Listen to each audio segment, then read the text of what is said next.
अबकारी विभाग कमिशनर नरसिंह भोल को निर्देश क्रमे चली विभिन्न स्थान में चढ़ाऊ।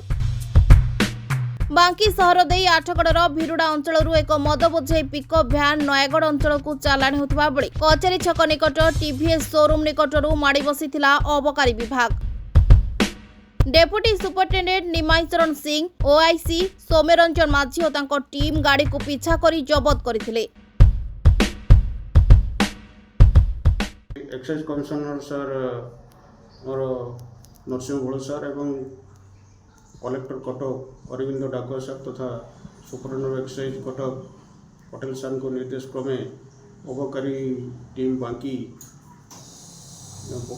बजार टीवीएस शोरूम पाखे पेट्रोलिंग करथवा समय एक विश्वस्तु खबर पाइले कि गोटे Mahindra Bolero pickup jar registration number OD 05 BG 0713 थी उक्त पिकअप देशी मद लोड हो भिरुड़ा पणसपाटना नयगढ़ आड़ को जाऊँगी।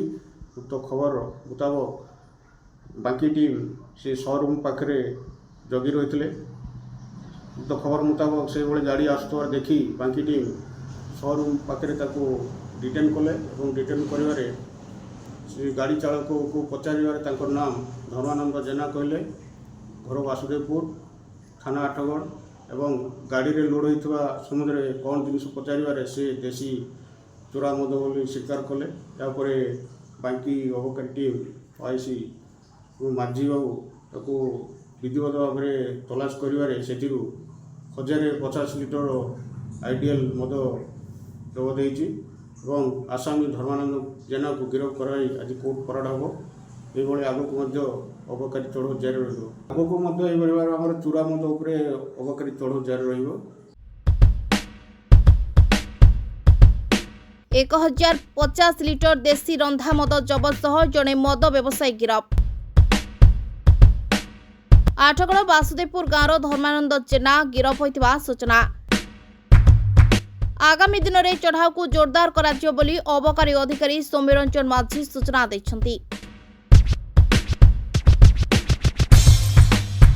बांकीरू सरोज रणांक रिपोर्ट रेनबो मीडिया।